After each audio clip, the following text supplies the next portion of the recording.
جس میں اندر سے جو جھڑا ہوا تھا، جو خزانہ تھا، وہ پانی جہاں جہاں روئے زمین پر گرتا ہے وہاں اللہ تبارک و تعالیٰ مسجد تعمیر کرتا ہے۔ کیا کرتا ہے؟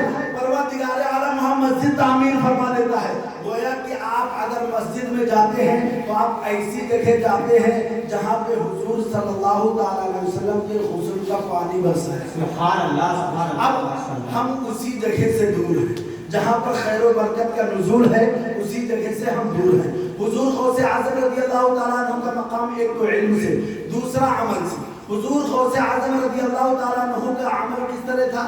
آپ کا عمل ایسا تھا کہ 40 سال ایسے گزرے ہیں کہ آپ نے عشاء کے وضو سے فجر کی نماز سبحان اللہ۔ آپ کا وضو 1 گھنٹہ نہیں رہتا ہوگا، لیکن حضور غوث اعظم رضی اللہ تعالیٰ عنہ کا وضو یعنی عشاء کے وضو سے فجر کی نماز پڑھنا، اس کا مطلب یہ نہیں ہے کہ وضو یعنی عشاء نماز پڑھنے کے بعد باغ میں بیٹھے رہتے تھے، فیس بک چلایا کرتے تھے، انسٹاگرام چلایا کرتے تھے، نہیں، بلکہ وضو کر کے عشاء نماز ادا کر کے اس کے بعد آپ مصلی پر ہی رہتے تھے اور عبادت و ریاضت میں مشغول رہتے یہاں تک کہ فجر ہو جائے گا۔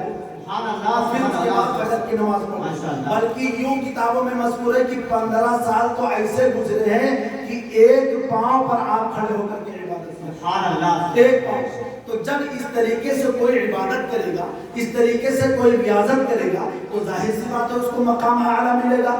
اور فرماتے ہیں، اب سنیے، حضور غوث اعظم رضی اللہ تعالیٰ عنہ کے جشن میں آپ آئے ہوئے ہیں۔ حضور غوث اعظم رضی اللہ تعالیٰ عنہ سے یقیناً آپ کو محبت ہوگی تبھی آپ آئے ہیں۔ حضور غوث اعظم رضی اللہ تعالیٰ عنہ نے ارشاد فرمایا کہ جو شخص نماز کو ترک کرتا ہے وہ ہم میں سے نہیں، جو نماز کو چھوڑ دے وہ ہم میں سے نہیں ہے۔ یاد رکھیں، ہر نمازی یہ کامیاب نہیں ہوتا ہے، یہ سمجھ لے، ہر نمازی وہ کامیاب نہیں ہوتا ہے، ہر نمازی جنت میں نہیں جائے گا، ورنہ نمازیوں کے لیے اللہ یہ نہیں فرماتا فویل للمصلی، قرآن عظیم میں ہے فویل للمصلی، نمازیوں کے لیے ویل ہے، نمازیوں کے لیے ویل ہے۔ دوسری جگہ اللہ ارشاد فرماتا ہے ان الصلاۃ تنہی عن الفحشاء والمنکر، کہ بے شک نماز برائیوں سے روکتی ہے۔ اب آپ دیکھتے ہوں گے کہ بہت سارے ایسے لوگ ہیں کہ نماز پڑھتے ہیں پھر بھی جھوٹ بولتے ہیں، نماز پڑھتے ہیں پھر بھی حق مارتے ہیں، نماز پڑھتے ہیں پھر بھی غلط باتیں کرتے ہیں، نماز پڑھتے ہیں پھر بھی گالیاں دیتے ہیں، نماز پڑھتے ہیں پھر بھی تکلیفیں دیتے ہیں۔ یہ آپ دیکھتے ہیں کہ نہیں دیکھتے ہیں؟ تو اس سے پتہ یہ چلا کہ اس کے مطلب نماز آدمی پڑھ رہا ہے لیکن برائیوں سے باز نہیں آ رہا ہے، اور قرآن یہ کہتا ہے کہ نماز برائیوں سے روکتی ہے، تو اس کی وجہ کیا ہے کہ آخر یہ نماز اس کے لیے رکاوٹ کیوں نہیں بن رہی ہے؟ قرآن میں دوسری جگہ اللہ نے ارشاد فرمایا فویل للمصلین، سنو، ہر نمازی کامیاب نہیں ہے، بلکہ بعض نمازی ایسے ہیں جن کے لیے اللہ نے دردناک عذاب رکھا ہے۔ وہ کون لوگ ہیں؟ وہ لوگ ہیں جو نماز کو چھوڑ کر کے پڑھتے ہیں۔ ظہر پڑھے تو عصر نہیں پڑھے، عصر پڑھے تو مغرب نہیں پڑھے، مغرب پڑھے تو عشاء نہیں پڑھے، عشاء پڑھ لیے تو فجر میں سو گئے، یعنی کسی نہ کسی ٹائم کو چھوڑ کر کے پڑھتے ہیں۔ اگر کبھی کبھی ہفتے میں گئے تو جمعہ کے دن صرف 2 رکعت نماز پڑھ کے جو چلے آتے ہیں، ایسے لوگوں کے لیے اللہ نے ارشاد فرمایا فویل للمصلین الذین هم فی صلاتهم الذین هم فی ساہون الذین هم فی صلاتهم الذین هم عن صلاتهم ساہون، یعنی وہ لوگ جو اپنی نمازوں کو بھول جاتے ہیں، اپنی نمازوں کو ترک کرتے ہیں، بھول کر کے پڑھتے ہیں، ایسے لوگوں کے لیے اللہ نے دردناک عذاب تیار کر رکھا ہے۔ اب کون نمازی ہیں جو کامیاب ہیں؟ کون نمازی ہیں جو جنت میں جائیں گے؟ کون نمازی ہیں جو کامیاب ہیں؟ تو اللہ نے فرمایا قد افلح المؤمنون الذین هم فی صلاتهم خاشعون، کامیاب وہ مومن ہیں جو اپنی نمازوں میں خشوع و خضوع رکھتے ہیں۔ سبحان اللہ، سبحان اللہ، اب آپ نماز بھی پڑھیں، حضور غوث اعظم رضی اللہ تعالیٰ عنہ سے آپ محبت کرتے ہیں تو کم از کم حضور غوث اعظم رضی اللہ تعالیٰ عنہ کے فرمان پر بھی عمل کریں۔ محبت کا تقاضا یہی ہے، محبت کا مطلب یہ نہیں ہے کہ آپ 500 روپیہ چندہ دے کر کے اور جلسہ جلوس کروا لیں، بس نہیں، بلکہ اس کے بعد کا مرحلہ کیا ہے۔ حضور غوث اعظم رضی اللہ تعالیٰ عنہ نے ہمارے لیے کیا فرمودات نازل فرمائی، کیا آپ نے ارشادات ہمارے لیے فرمائے ہیں، اس پر ہمیں عمل کرنا ہوگا۔ لہٰذا جتنے لوگ یہاں بیٹھے ہیں، آپ کم ہیں کوئی بات نہیں، لیکن اپنے دل میں پکا اور سچا ایک دم اچھی طریقے سے ارادہ کر لیجئے کہ انشاءاللہ عز و جل آج سے ہم جب بھی نماز پڑھیں گے تو برابر پڑھیں گے، ایک نماز بھی چھوڑیں گے نہیں۔ حضور غوث اعظم رضی اللہ تعالیٰ عنہ کے نماز کا عالم کیا تھا کہ آپ ایک بار نماز پڑھ رہے تھے اور ایک بہت کالا سانپ آ کر کے آپ کے سر پہ چلا گیا، سر سے پھر اس کے بعد گردن میں چلا گیا، گردن میں آنے کے بعد جبے میں چلا گیا، جبے میں آنے کے بعد آستین میں چلا گیا، اور آپ کو احساس تک نہیں ہوا۔ وہ سانپ آیا اور رینگ کر کے چلا گیا، پھر اس کے بعد سجدے کی جگہ پر بیٹھ گیا، لوگ حیران تھے دیکھ دیکھ کر کے۔